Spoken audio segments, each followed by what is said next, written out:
दुनिया मरी सोब खे दिल जा वहम विसार हण बाला विढ़ भाकरे आॾी ढाल में डार मतां तेग तरार महारत मतारो थिए।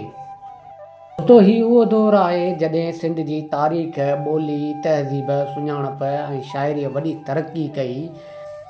दोस्तो हिकु दिलेर बहादुर ऐं गैरतमंद हुक्मरान थी रहियो आहे जंहिंजो नालो हुयो भूंगर खान, जंहिंखे ॿ पुट हुया। हिक जो नालो हुयो दोदो सूमरो, ॿिए जो चनेसर।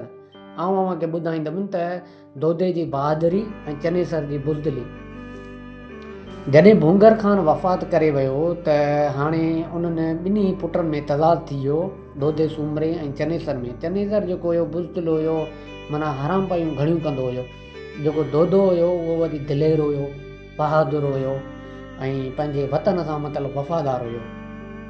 जॾहिं वोटिंग थी त जेके उते जा अमीर हुया उन्हनि दोदे खे चूंडियो, त उन बुग़्ज़ में जेको चनेसर हुयो उहो मतिलबु सिंध छॾे दिल्ली हलियो वियो। दिल्ली ते उन वक़्तु अलाउद्दीन खिलजी जी हुकूमत हुई।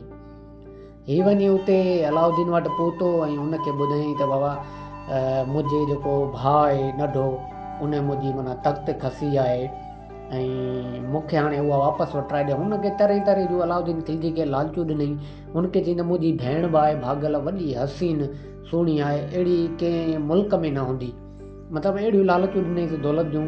पोइ अलाउद्दीन खिलजी जी दिलि में हिकु लालच पैदा थी।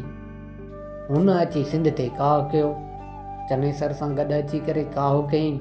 दोदे खे चयईं त मतिलबु वार्निंग तौर ते हुन चयो त बाबा चनेसर खे तख़्त ॾियो ऐं जेका तव्हांजी भेण आहे उहा उन सां मुंहिंजो निकाह कयो।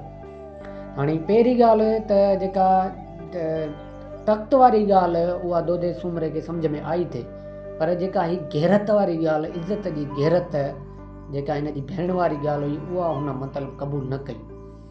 नेठि साईं जंग थी। जंग में काफ़ी सारा सूमरा, साहड़ सुल्तान, जाम अबड़ो, हासू सोडो ऐं ॿिया केतिरा ई चङा मुड़ुस पंहिंजी दिलेरी ऐं बहादुरी सां विड़ी करे मतिलबु शहीद थिया।